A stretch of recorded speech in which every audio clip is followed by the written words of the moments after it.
What is going on, everyone? Welcome back to Wizards Latest. I'm your host, Ben Robertson. And first off, big thanks to you guys for tuning in here every single weekday, Monday through Friday. We are dropping episodes. Do me a favor, hit those like and subscribe buttons while you're watching along. We are getting close to 1K here on the page. So, again, hit that subscribe button. Importantly, if you're on the fence, don't be. It's free, doesn't cost you anything. And you get to get some great Wizards Latest content here every single weekday. Once again, let's jump right in here today. Why don't we?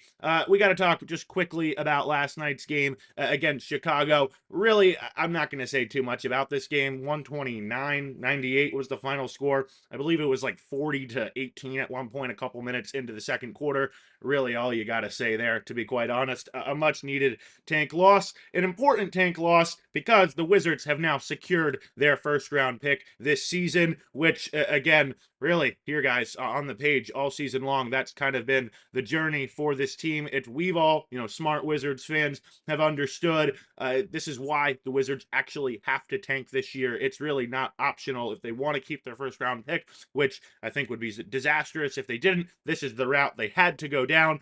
Just a couple final thoughts on the Bulls matchup in particular. Nice to see Bilal Coulibaly play well. I guess that's kind of my only positive takeaway. I thought it was kind of hilarious that Will Riley, after back-to-back 30 bombs, pretty much didn't play in the first quarter, or for the most part of that first quarter. He never really got going, but we're almost there, guys. Again, we're almost to the offseason, and when really, I think this team, news about this team is going to start to heat up and get a little bit more positive, and then rolling into next year, which we are just again, I say it pretty much every day on the show, so excited about, because the team is just going to be trying to win. I think that's going to be more fun for players, more fun for fans. I think it's going to be a big kumbaya fest here on the page every single day.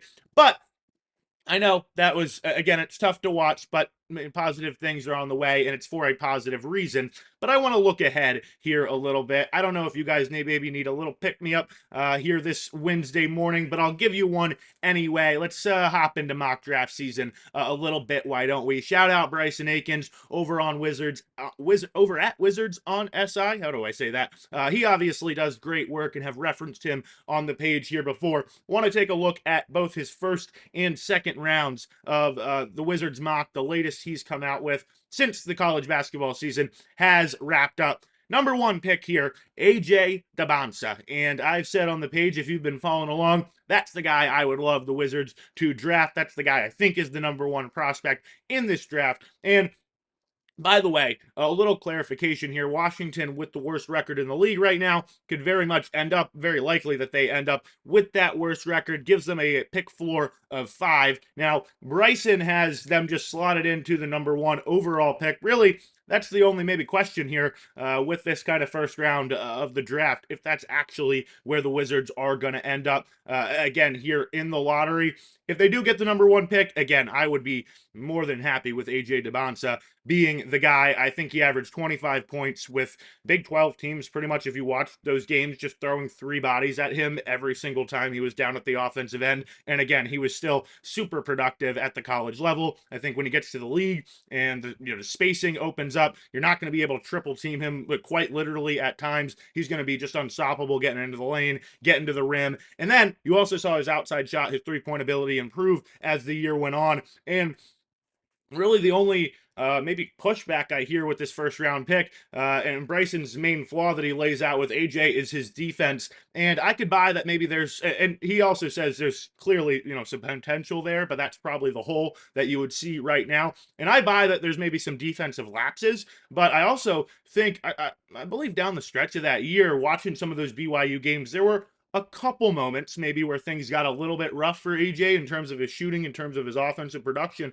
and almost felt like in those moments he kind of locked in defensively and got really active in passing lanes, and just even as an on-ball defender. And I kind of like that mentality from him. Obviously, you want him to be locked in all the time on the defensive end, but and the last kind of again, but AJ, this is my number one prospect. Again, to me, if I had a Ben's big board, and excited here, we love to push back on some of these articles we check out, and some of these articles we read. Frankly, when you go through this mock draft, if things shook out like this, it would be absolutely awesome. And then my last close here on AJ is that when we talk about those top few prospects, and I'll even throw a Caleb Wilson into this mix as well, but obviously Boozer, Peterson being kind of the other two right there at the top. And I think Caleb Wilson, if he didn't get hurt, would be very much in that mix as well. Big fan of his game, his frame, his athleticism. But here's what I'll say about DeBonsa. I don't think that you should draft at the top of the lottery in the NBA based off of fit. I think you got to take the best player available. However, I think he's maybe the best fit out of those guys for this Wizards team. Obviously, you kind of look at things next year. I mean, you have at least 3, maybe 4 guards that are very much in the mix. You have looks like you're starting, front court with AD and Sar sort of wrapped up. So DeBonsa, out of that kind of from that perspective, is actually a really great fit. Now, I don't think that's why you should draft him at the top of at the top of the draft if I could get that out. But I still do think when you look at those guys, it actually would work out the best way in terms of fit. Now, as we go into the second round, I'll kind of stick with that word fit a little bit because I think you can start looking for that a little bit more as you get deeper into the draft class and into the second round because there's just not as much guaranteed talent, right? You're kind of hoping somebody can slide in and make things work with your team.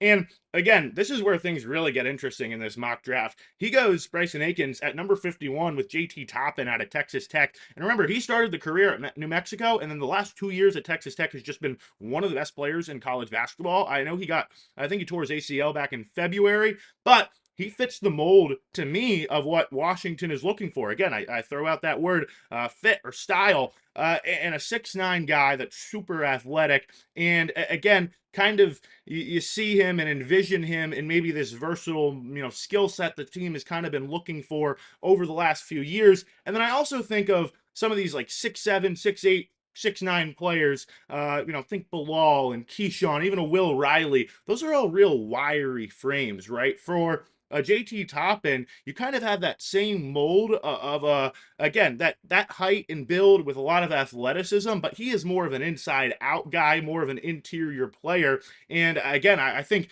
fits the mold. I don't know. I got to find another word. I know I've said fit at least 25 times in the last few minutes, but part of that mold, but in a little bit different of a style, and I really like that from JT Toppin. And then Zvonimir Ivisic. Sorry, you just hear him called Big Z on the broadcast for that exact reason because I just butchered his name. After Will Riley's success this rookie year, really, I think anybody from Illinois we would be pretty excited about. 7'2" big fella, and really, when you look at this pick in the second round for the Wizards, again, finding some front court depth, I think, has really got to be a priority. I've seen at least Ruben Chinilu's name out of Florida thrown out as well, and I think finding that, again, front court depth, it doesn't really have to be a guy that's overly skilled or is going to give you, I said yesterday, I don't need you to give me 15, 20 points a game as my backup big man. If you could give me 5 or 6 and then on any given night, pop off for 10 or 11 rebounds, that's, I think, actually more important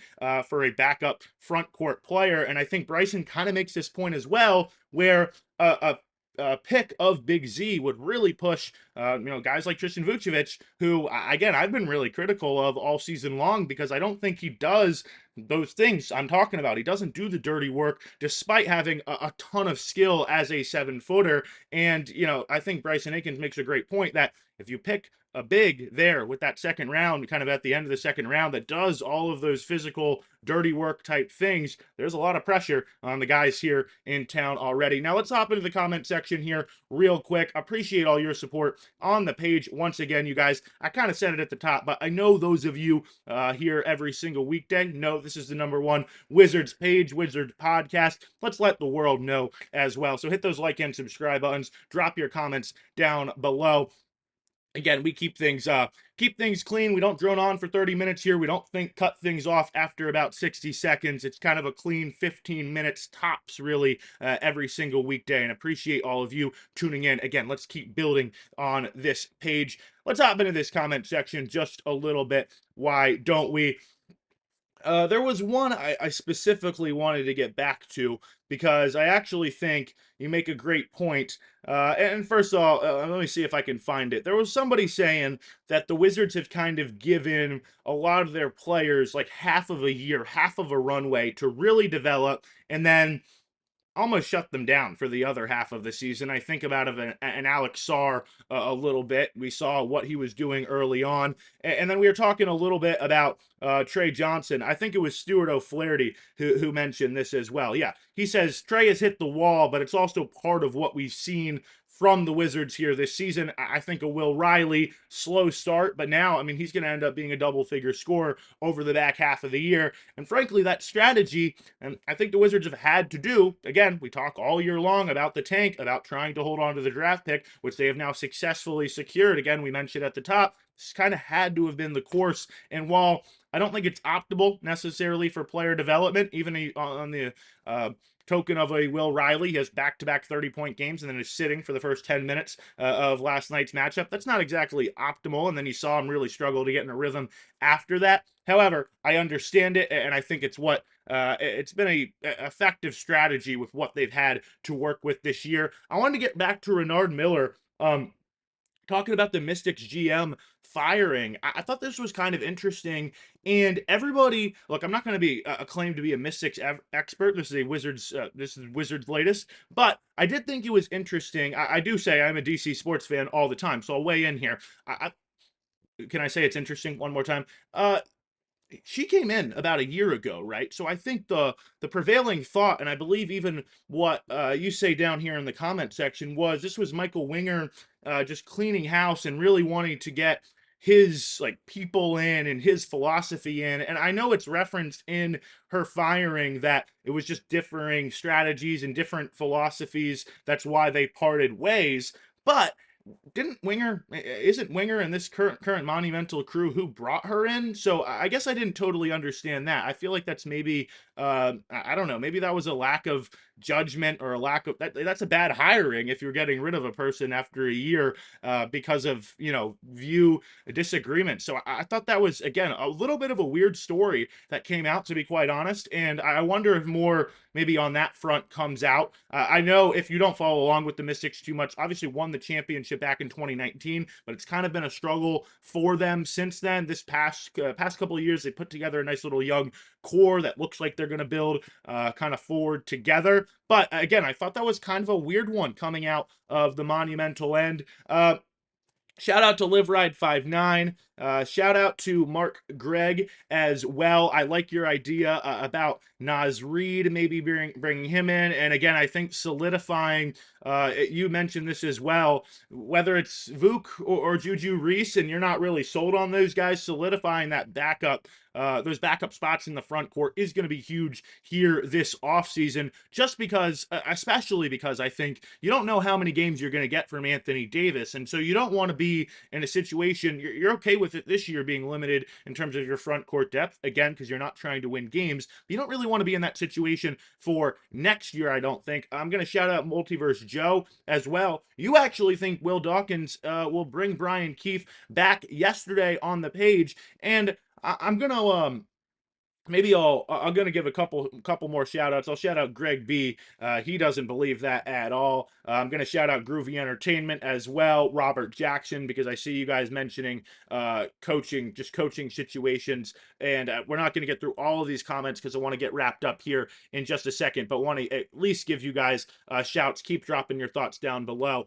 And I'll wrap things up here with Multiverse Joe's comment. I'm not necessarily going to say I believe Will Dawkins will bring Brian Keefe back next year, but again, we've talked about that video on the bench, and there was some debate about what time of the game it actually came out. I think Josh Robbins said it wasn't with the minute 30 left, and the original poster was like, yeah, it wasn't with the minute 30, but it was with 3.5 minutes left. Does that make it any better? And again, that clip, while a terrible look, I actually think is if anything, and I'm not saying it's a guarantee Brian Keefe is back next year, but if anything, it's evidence that he would be back because he's still committed to what his assignment is this season. And if he knew he was gone, I genuinely think he might actually try to drop a play there and show the world, hey, I'm not a terrible coach and a terrible leader of a basketball team. Adai Mara also, I think I'll I'll throw this in as well in to your Multiverse Joe comment, because I know Robert Jackson gets back to you on that as well.